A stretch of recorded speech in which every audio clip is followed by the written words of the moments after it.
몇 년 전 아내에게 갱년기가 찾아왔습니다. 삶에 상당히 많은 변화가 일어났습니다. 변화된 아내는 그때까지 알고 있던 아내가 아니었습니다. 감당하기 어려운 변화였습니다. 그래서 저는 이 여자들의 갱년기를 천하무적이라고 부릅니다. 못할 것이 없는 상태입니다. 고태영 목사님이 갱년기 여성의 몸이라는 책을 빌려주셨습니다. 600페이지가 넘는 책을 열심히 읽었습니다. 그리고 많은 것을 알게 되었습니다. 여성에게 갱년기가 찾아오면 폐경이 오게 됩니다. 난소의 기능이 멈춰집니다. 더 이상 임신이 가능하지 않습니다. 더 이상 여자로서 구실을 하지 못한다는 생각에 자신이 가치 없는 존재라고 느끼기 쉽습니다. 얼굴이 시도 때도 없이 화끈거립니다. 자율신경의 부조화로 말초 혈관이 갑자기 확장되기 때문이라고 합니다. 알 수 없는 불안에 깊은 잠을 잘 수가 없습니다. 여성 호르몬이 줄어들기 시작합니다. 그래서 여성으로서의 정체성도 사라집니다.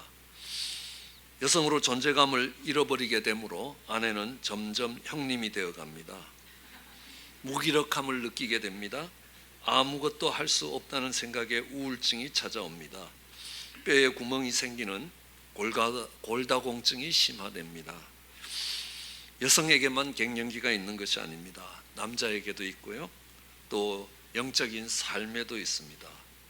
그때 우리는 영적인 침체를 경험하게 되는 것입니다. 그렇게 영적인 침체가 찾아오면 이제 영적 재생산이 불가능해집니다. 복음을 전하고 누구에게가 생명이 일어날 수 있도록 하는 그런 의욕이 사라집니다. 가능하지도 않게 됩니다. 때로는 부끄러움으로 얼굴을 들기가 어려울 때도 있습니다. 불안과 깊은 잠을 잘 수 없듯이 기쁨이 그리고 평안이 사라지기도 합니다. 부드러웠던 사고들이 점점 경직되어 굳어져 가기도 합니다. 그리스도인으로 하나님의 자녀라는 존재감이 없어집니다. 그리고 신앙을 바치고 있던 기둥들에게 구멍이 생겨나기 시작합니다. 오늘 본문의 베드로를 봐도 그렇습니다. 주님을 처음 만났습니다. 그리고 그때도 그 밤에 고기 한 마리 잡지 못했습니다. 주님이 호수 깊은 데 가서 그물을 내리라고 이야기합니다. 그물을 내렸습니다. 엄청난 고기가 잡혔습니다. 어려서부터 잔뼈가 굵어질 때까지 게네사렛 호숫가에서 고기 잡던 베드로에게는 충격적인 일이 일어났습니다. 그들의 경험과 상식을 뛰어넘는 일이 일어난 것입니다. 그때 주님이 말씀합니다. 너는 나를 따라오라 라고 해서 베드로는 배와 그물을 버려두고 주님을 따라갑니다. 그리고 3년 동안 주님과 함께 있으면서 많은 은혜와 많은 기적을 체험합니다. 다른 사람들은 다 주를 버릴지라도 나만은 주님을 버리지 않고 죽는데도 함께 가고 감옥도 가겠다고 굳게 결단합니다. 그러나 그 밤이 새기 전에, 새벽이 오기 전에, 새벽닭이 울기 전에 주님을 3번 부인합니다. 부끄러운 모습으로 무너지는 모습입니다. 그런데 웬일입니까? 그 십자가에서 처참하게 죽으셨던 주님이 부활하신 겁니다. 부활하셔서 두려워서 떨고 있고 숨어있던 제자들을 찾아오셨습니다. 바로 앞장에는 그 주님이 제자들을 찾아오는 모습이 요한복음 20장에 기록되어 있습니다. 그때 도마라는 사람은 그 자리에 없었습니다. 그러자 주님이 다시 오셨습니다. 의심하는 도마에게 내 손을 만져보고 옆구리에 손을 넣어보라고 이야기합니다. 그리고 믿지 않는 자가 되지 말고 믿는 자가 되라고 이야기합니다. 여러 제자들에게 나타났습니다. 그럼 생각해 보십시오. 얼마나 놀라운 일입니까? 정말 기적 중에 기적이 일어난 것입니다. 십자가에서 처참하게 모든 피를 다 쏟으며 죽으셨던 예수님이 다시 살아나신 것입니다. 그 주님을 직접 눈으로 목도했습니다. 부활하신 주님을 목도한 겁니다. 얼마나 놀랐겠습니까? 얼마나 감격스럽겠습니까? 그런데요, 그 놀라움과 감격이 있으면요, 이제 정말 두 주먹을 쥐고 전심으로 주님을 따라가야 되는 거 아닙니까?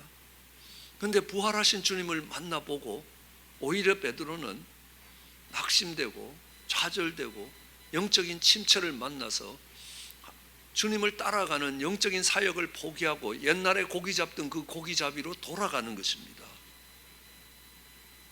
가장 영광스러운 주님의 역사를 경험한 그 자리에 영적인 침체가 찾아왔다는 사실입니다.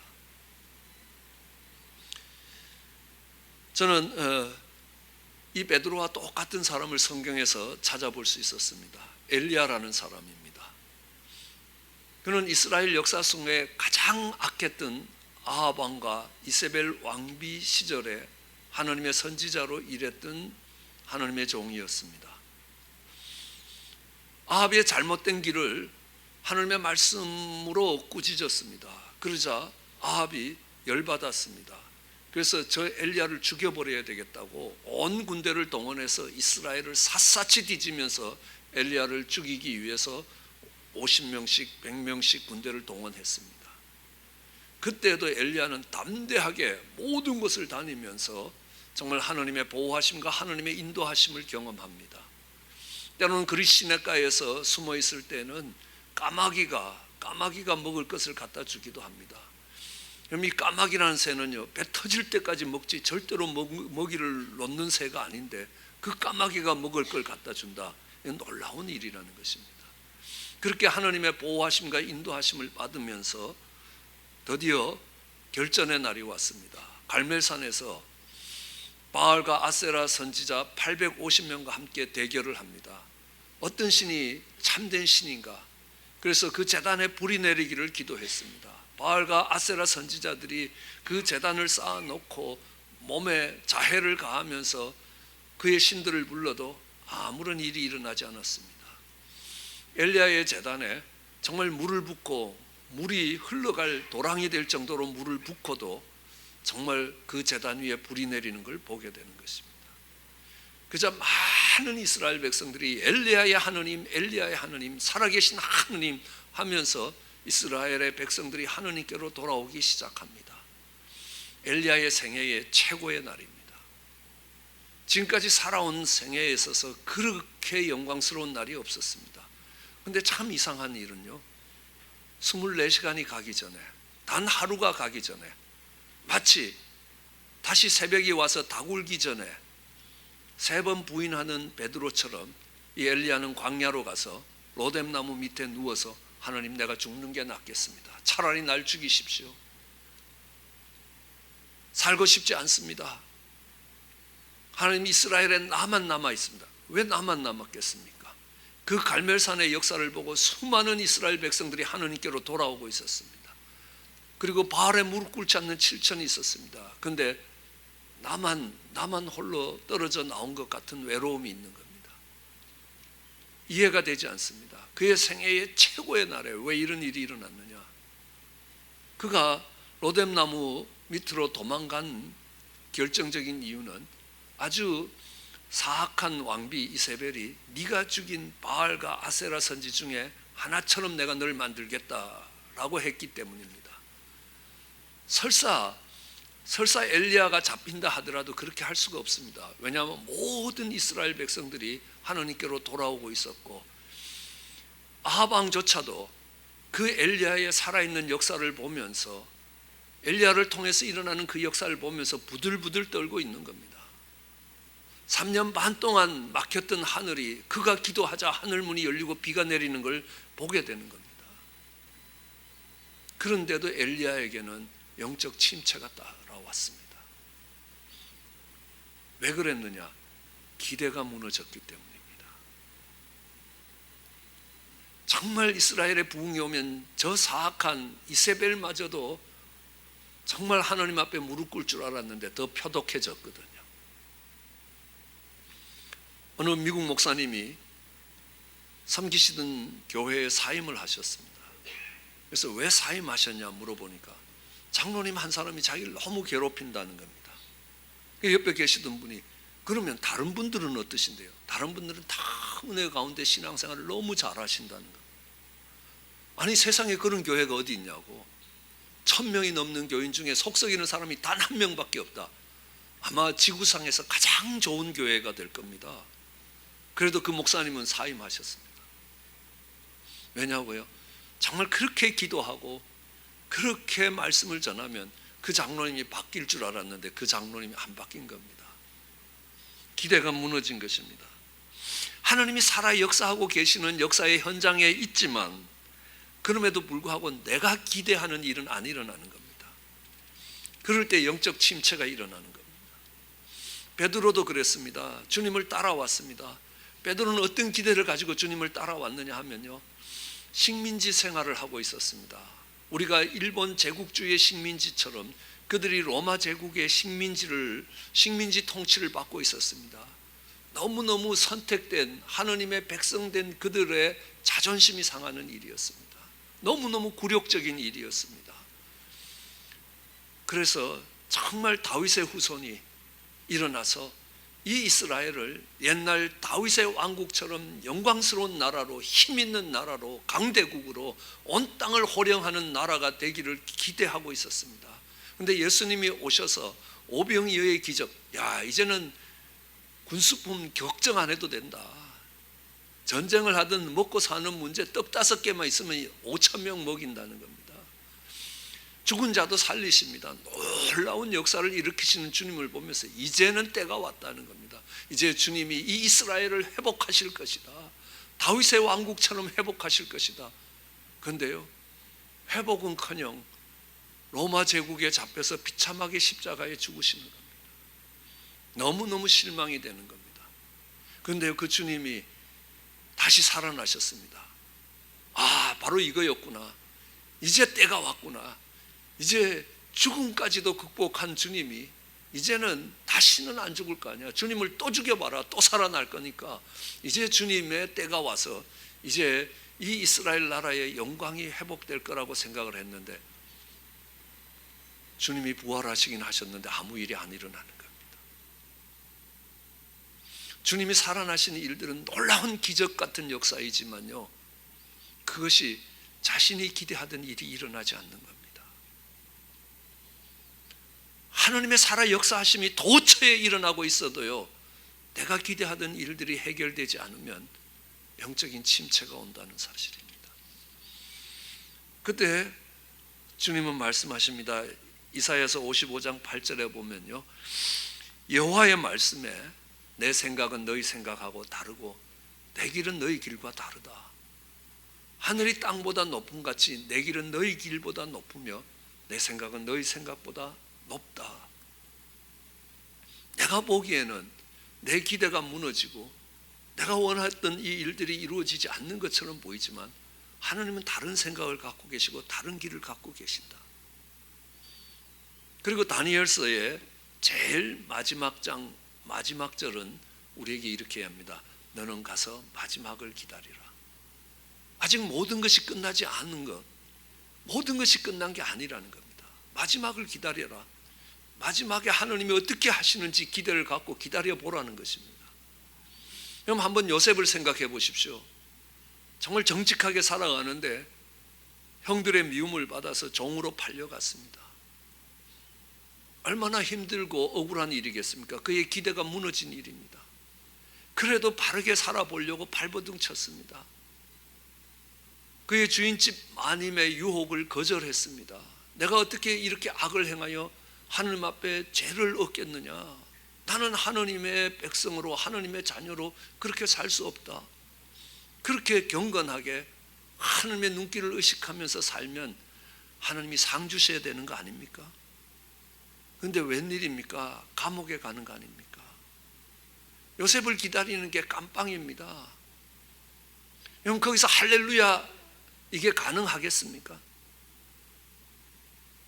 요셉은 특별한 하나님의 사람이었기 때문에 요셉은 그 감옥에서 할렐루야 하고 찬양하고 그 감옥에서도 경건하게 살았습니까? 아닙니다. 시편에 보면요, 하나님께서 요셉의 혼에 사슬을 깨어서 끌고 가셨다는 겁니다. 요셉이 하나님의 생각과 하나님의 길로 나아가는데 안 따라왔다는 겁니다. 그러니까 하나님이 그 혼에다가 사슬을 깨어갖고 그 혼을 끌고 가셨다는 겁니다. 요셉은 너무너무 실망했을 겁니다. 그의 기대가 다 무너졌을 겁니다. 감옥에서 나갈 수 있는 기대도 무너졌습니다. 그런데요, 그때 하나님이 그를 이집트의 제상으로 세우십니다. 그리고 7년 풍년이 오고 7년 흉년을 지나갈 대비를 하게 됩니다. 그 7년 흉년의 때에 요셉은 그의 온 집을 구원할 수 있고 그리고 온 땅을 구원하는 구원자가 되는 것입니다. 7년 흉년이 와보니까 그때쯤 요셉은 자기가 왜 깜빵 갔는지 알 수 있습니다. 풍년에 많은 곡식들이 정부 창고에, 앞으로 7년을 먹고 살 곡식들이 정부 창고에 있습니다. 민간 창고는 다 비었습니다. 사람들이 정부 창고에 있는 곡식들을 도둑질하려고 합니다. 그런데 요셉이 깜빵에서 온갖 종류의 도둑질은 다 배운 겁니다. 하느님이 그 생각을 가지고, 그 계획을 가지고 나를 깜빵으로 인도하셨다는 겁니다. 3년 만에 이 정부에서 일어날 수 있는 모든 도둑질을 한꺼번에 배울 수 있도록 하나님이 나를 보내신 것입니다. 내 생각은 네 생각하고 다르고 내 길은 네 길하고 다르다라는 겁니다. 그런데 하나님의 생각과 하나님의 길이 너의 생각과 너의 길보다는 훨씬 높은 것이다라는 겁니다. 아직 마지막이 오지 않았습니다. 그러면 낙심할 때가 아닙니다. 기대가 무너졌다고 낙심할 때가 아닙니다. 하나님을 기다리라는 것입니다. 오늘 베드로가 영적 침체에 빠진 또 다른 이유는요, 두려움 때문입니다. 우리가 읽은 본문 바로 앞부분에 읽어보면요, 이 요한복음 20장 19절에 보면 제자들이 두려움에 잡혀 있습니다. 유대인들이 두려웠습니다. 모인 곳에 문들을 꼭꼭 걸고 있었습니다. 예수님이 오셔서 너희 가운데 평강이 있으라. 그리고 예수님이 하시는 말씀이요, 아버지께서 날 보내신 것처럼 내가 너희를 보낸다 라고 이야기하시는 겁니다. 그럼 두 주먹을 쥐고 할렐루야 그러겠습니까? 아닙니다. 여러분 가서 할 일을 생각해 보십시오. 로마 제국이, 어마어마한 로마 제국이 앞에 탁 버티고 있습니다. 그 로마 제국과 손을 잡은 정말 하나님 사랑 같지 않는 대제사장과 서기관들이 교계를 다 장악하고 있습니다. 그 가운데서 뭘 하겠다고 두 주먹을 쥘 수 있겠습니까? 우리는 아무것도 할 수 없다는 겁니다. 아니 차라리 주님이 걱정 말아라, 내가 다 하겠다 이러시면 할렐루야 할 텐데요, 이젠 내가 너희를 보낼 테니 너희가 알아서 해라.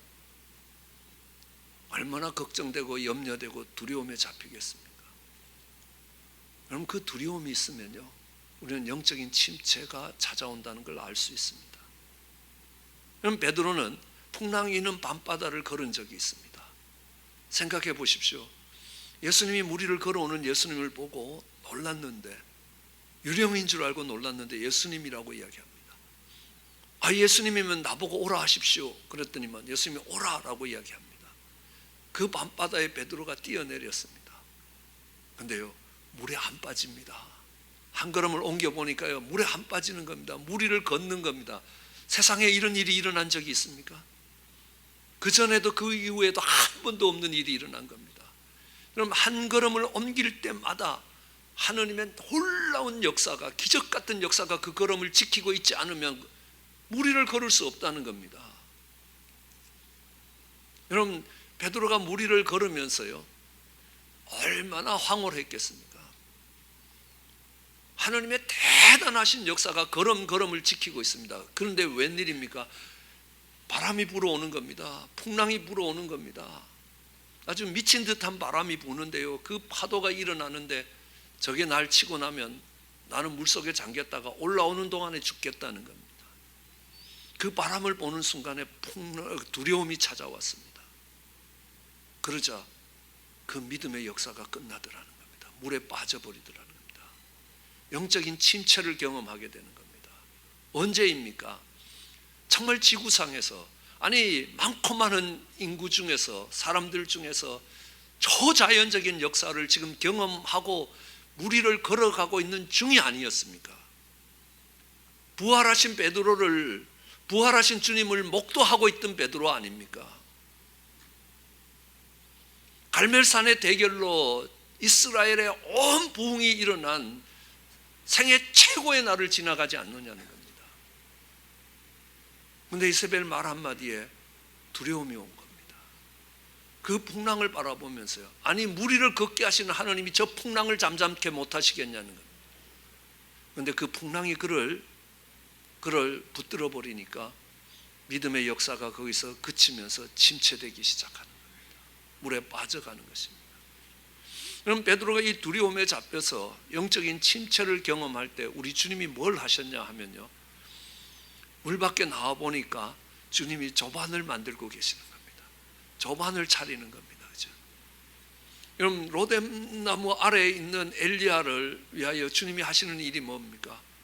먹을 것과 마실 걸 갖고 찾아가시는 일 아닙니까? 조반을 만드는 겁니다. 그래서 먹으라는 겁니다. 밤새 쫄쫄 굶었습니다.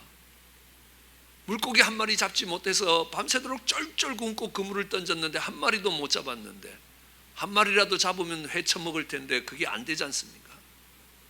그런데 조반을 준비합니다. 그리고 고기 잡은 거 갖고 오라는 겁니다. 베드로가 잡은 고기로 요리하신 것 아닙니다. 주님이 조반을 준비해 놓으신 겁니다. 그리고 베드로로 하여금 동참하게 하시는 겁니다. 그 말은 이런 겁니다. 하나님의 사역은 우리 주님이 하신다는 겁니다. 그냥 네가 이 조반에 생선 한 마리 얻는 것처럼 네가 동참하는 것이지, 네가 책임지고 끌고 가서 실패를 두려워할 이유가 없다는 겁니다. 여러분, 베드로가 조반을 먹으면서 무슨 생각을 했겠습니까? 정말 가롯 유다만도 못한 나를 위해서 주님이 조반을 차리시는 겁니다. 가롯 유다가 안 태어났으면 좋겠다라고 주님이 말했을 때 흐뭇했던 베드로였습니다. 나는 감옥도 가고 나는 죽는데도 갈 거라고 두 주먹을 쥐던 베드로였습니다. 그런데 웬일입니까? 주님이 그렇게 하고 나니까요, 이제는 가롯 유다가 주님을 변명하는 자리에서, 변호하는 자리에서 자신은 주님을 부인하고 맹세하여 부인하고 저주하여 부인하는 겁니다. 가롯 유다만도 못한 자신을 위하여 주님이 조반을 차리는 겁니다. 그럼 그 조반 어떻게 먹겠습니까? 눈물로 먹게 되는 겁니다. 가롯 유다만도 못한 나를 위하여 주님이 베푸시는 사랑입니다. 로뎀나무 아래 먹을 것과 마실 걸 갖고 오는 건 뭡니까? 영적인 사역에 실패하고 좌절하고 절망한 그 인생을 향하여 하나님이 주시는 위로고 하나님이 주시는 사랑이라는 겁니다. 그럼 그 하나님의 사랑이 부음받으면요, 우리는 두려움을 이기고 다시 영적 침체에서 벗어날 수 있다는 사실입니다. 요한일서 4장 18절은 우리에게 이런 말씀을 합니다. 사랑 안에는 두려움이 없고 온전한 사랑이 두려움을 내어 쫓으며 두려움에는 형벌이 있음이라. 두려워하는 자는 사랑 안에서 온전히 이루지 못하였느니라. 주님의 그 사랑이 부음받으면 두려움이 쫓겨나게 되는 것입니다. 생각해 보십시오. 처음 베드로가 게네사렛에서 예수님을 만날 때 뭐라고 이야기합니까? 엄청난 고기가 잡혔습니다. 호수 깊은 데 가서 그물을 던져서 많은 고기를 잡았을 때 베드로는 이야기합니다. 정말 주여 나를 떠나소서. 그는 두려움에 잡혔습니다. 주님을 두려워하기 시작했습니다. 주님, 나는 죄인입니다. 나를 떠나십시오. 그런데 오늘 여기서는 그렇지 않습니다. 주님이시라 그러니까 겉옷을 벗어 입고 그냥 달려 들어갑니다. 그런데요, 그 배하고 육지 사이의 거리가 50간이라고 오늘 본문은 이야기합니다. 8절에 이야기하는데요, 그게 약 우리 단위로 하면 90m 정도 되는 겁니다. 거기에 수영을 해서 빨리 땅에 도착해 본들 배 끌고 오는 거하고 무슨 차이가 있겠습니까? 큰 차이 나지 않습니다. 10분, 20분 일찍 오면 꽤 일찍 온 것일 겁니다. 그런데 10분, 20분 일찍 오기 위해서 겉옷을 주워 입고 물로 뛰어드는 겁니다. 그것도 이해가 안 됩니다. 입고 있던 겉옷 벗고 뛰어야 되는데 벗고 있던 옷 주워 입고 뛴다는 겁니다. 왜요? 내가 주님을 만나러 가니까요. 그 10분을 일찍 보기 위해서 물속을 죽어라 헤엄치고 오는 베드로의 모습을 보십시오. 뭐가 생각나십니까? 언젠가 저희 교회에서 대학생들이 단기 선교를 갔다가 돌아왔습니다. 돌아오는데요, 이 LA로 안 오고 뉴욕에 거쳐서 LA로 왔습니다. 몇몇 부모님들이 뉴욕 공항까지 배웅을 가더라고요. 여기서 비행기를 타고 가서 한참을 기다렸다 비행기 내린 애들 받아서 그 비행기 타고 같이 돌아오는 겁니다. 아니, 그 뉴욕까지 간다고 해서 얼마나 일찍 보겠습니까? 대여섯 시간 일찍 보는 겁니다. 근데 그렇게 합니다. 근데 저도요, 시간이 있고 경제적인 여력이 있으면 그렇게 하겠더라고요. 제가 시골에서 서울에 와서 공부하고 방학이 되면 어머님께 전화합니다. 어머님, 오늘 시골 내려가겠습니다. 그래서 이 서울에서 친구랑 점심을 먹고 오후차로 내려가겠습니다. 그럼 저희 어머님도요, 점심 식사하고 버스 정류장에 와서 기다리십니다. 4시간 5시간을 기다리시는 겁니다. 아니, 왜 이러시냐고 어머님. 제가 버스 정류장에 내려서 택시를 타고 집에까지 올라가면 10분도 안 걸립니다. 그런데 그 10분을 일찍 보기 위해서 4시간 5시간 기다립니다. 그때는 저희 어머님이 주책스러운 줄 알았습니다. 제가 결혼해서 자녀들을 키우면서 그 마음이 어떤 마음인지 알 수 있게 됐습니다. 왜요? 내가 사랑하는 사람입니다. 내가 사랑하는 사람의 그를 10분 일찍 보기 위해서 내가 유효까지 가는 수고가 수고롭게 생각되지 않습니다. 이제 베드로가 정말 주님이라는 말을 듣고 물로 뛰어들어가는 것은 이제 주님이 사랑하시는 분이 된 것입니다. 두려웠던 분이 아니라는 겁니다. 그 사랑이 우리로 하여금 영적 침체를 벗어나게 합니다. 왜요? 우리 주님의 십자가가 뭘 이야기합니까? 하나님이 우리를 얼마나 사랑하셨는가를 이야기하시는 겁니다. 독생자를 내어줄 만큼 우리를 사랑하신 겁니다. 그 사랑을 기억하고 십자가 앞으로 뛰어갈 때에 우리는 영적인 침체를 벗어날 수 있습니다. 오늘 베드로가 영적인 침체를 경험하는 것을 보면서 참 감사했습니다. 왜냐하면요, 위대한 사도도 그렇구나. 다윗도 영적인 침체를 경험합니다. 물맷돌 하나로 골리앗을 쳐 죽인 다윗, 그 믿음의 장수인 다윗, 정말 전장에 나가서 다윗이 죽인 자가 만만이 되도록 전장의 선봉에 서서 싸웠던 그 다윗, 믿음의 사람이었습니다. 그런데요, 사울의 시기를 받아서 도망자가 되었습니다. 그런데 도망자의 시간이 끝나질 않습니다. 1년이 지났습니다. 2년이 지났습니다. 5년, 10년이 지났습니다. 이제 지치기 시작합니다. 그리고 팔레스타인에 투항을 합니다. 블레셋이죠. 여러분, 이스라엘과 블레셋이 어떤 관계에 있는지 여러분 잘 알고 계시지 않습니까? 그 팔레스타인의 장군이 되어서 칼을 뽑아서 이스라엘을 치겠다고 서는 자리에 서게 되는 겁니다. 왜요? 이 도망자의 인생이 끝날 것 같지 않기 때문입니다. 여러분, 광야 같은 인생길을 걸어가던 이스라엘 백성들도 그렇습니다. 광야가 끝날 것 같지 않습니다. 언제 끝날지 모르겠습니다. 여러분, 우리 인생은 산을 오르는 등산이 아니라 광야를 지나가는 것이라고 이야기합니다. 산을 오를 때는 목표 지점이 보이는 겁니다.